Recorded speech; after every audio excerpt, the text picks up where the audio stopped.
tinatanggalan natin guys ng core yung ano natin patatas. Yan. Para dyan nilagay natin yung palaman. Yung, ayan na siya guys. Yan. Parang boat na siya guys. Potato boat na. Tapos yan. Meron tayong tayo guys red bell ng pepper, ang green bell pepper, onions. at saka onions. I-slice na natin siya guys pa Dice lang siya guys. Meron din Cubes, tayong guys cubes. mushroom. 1 cup of mushroom. Maglagay din tayo guys ng At flesh, yung flesh galing na sa potato patatas guys.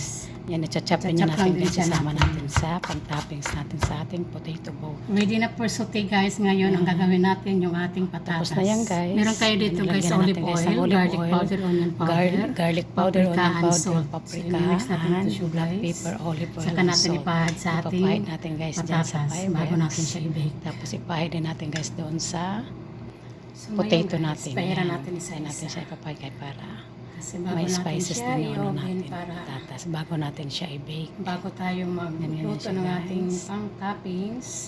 Kailangan Yes, i-cook na-bake mo na siya natin lahat to, guys. Para ilagay With na olive yung oil yan toppings guys. natin mamaya. Para masarap. Tapos ano natin yan So siya ito guys. na guys, Tapos i-bake na muna yan, natin siya guys, hanggang sa spices. maluto yung Ready ating to bake na siya potato. guys. Magkikisa Hanggang tayo sa ngayon guys ng mag-golden brown ating lang pan yung ano toppings natin. habang nakabake. Patatas. So yan guys, i-bake natin siya ng 20 minutes 30 lang guys. minutes lang guys. Brown na siya. Tapos ngayon nagigisa na tayo guys ng pang-toppings natin while nakabake yung ating patatas. Onion, garlic. Tapos lagyan natin yung patatas. Gulin natin guys yung ating bell pepper. Lagyan na siya mag- Tapos lagyan yung mushroom. Siya natin ulit guys. Lagyan natin yung mga spices. Mix na natin. Lagyan natin guys ang manok. Lagyan natin guys yung ating manok. Yung ginayat natin pa cubes. Nilagay ko lang muna sa gilid guys yung patatas. Tapos yan, magic cubes. Sweet pepper. Sweet paprika.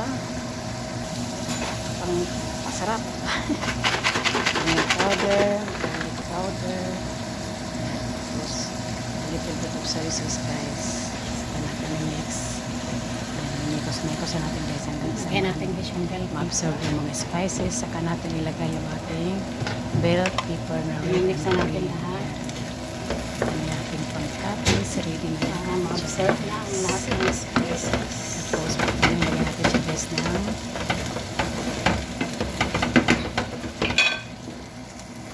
Put 1 tablespoon of one cream cheese spoon lang yan guys. Okay na to guys, set aside. Kaya tatapos na sa ating potato. So ayan, ready na guys. Tinanggal Ayan natin guys, sa ilagyan oven yung natin siya ating ng toppings na guys. ilagay natin guys yung Bago natin siya pang-toppings i-bake ulit. Ayan. Yan lahat sa ano. Bago tapos yan. Ayan guys, Tapos ngayon lagyan lagyan natin siya ng guys cheese sa ng ibabaw. cheese sa ibabaw. Ayan, cheese sa ibabaw. Siya i-bake. Para ma-melt lang yung cheese, lagyan natin siya sa ibabaw ng pang-toppings ulit guys. Ready to serve na siya.